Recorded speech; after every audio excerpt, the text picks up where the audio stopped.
एक खास बक्सा। एक दिन एक बक्सा मेरे हाथ आया। जब मैंने उसे खोला तो उसके अंदर वो सब चीज़ें थी जो मेरे पापा ने मुझे दी थी। एक पल के लिए मैं थम गई और उन चीज़ों को देखते ही मेरी पुरानी यादें ताज़ा हो गई। हर एक छोटी सी चीज़ के साथ पापा की मुस्कान, उनकी बातें मेरी आंखों के सामने जिंदा हो गई।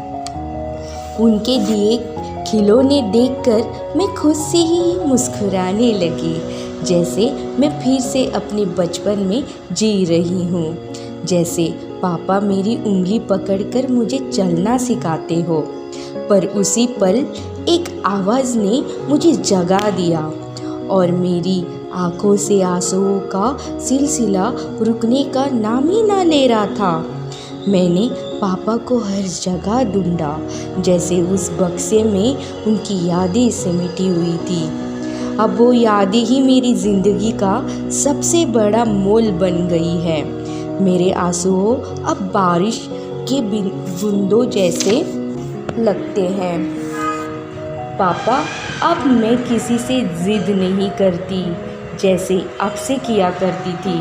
पापा, मुझे ये चाहिए, वो चाहिए, और आप हमेशा बिना सोचे मेरी हर ज़िद पूरी कर देते थे।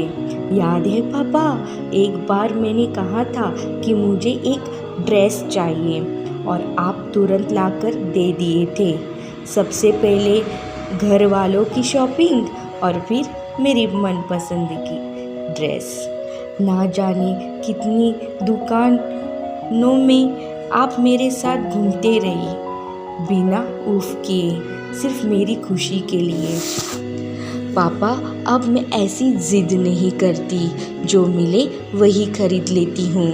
लेकिन पापा, आपकी याद वो हर पल सताती है। जब भी मैं घर से बाहर निकलती हूँ, आपके कॉल का इंतज़ार करती हूँ। कोई भी साइकिल चलाता दिखे तो लगता है जैसे आप ही हो। लेकिन अब मैं सिर्फ इंतज़ार ही करती रहती हूँ और जानती हूँ कि इंतज़ार से आप वापस नहीं आएंगे।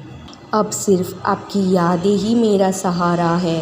वो बक्सा, वो फ़ोटो एल्बम्स और हर फेस्टिवल की वो कमी जो कभी पूरी नहीं हो सकती।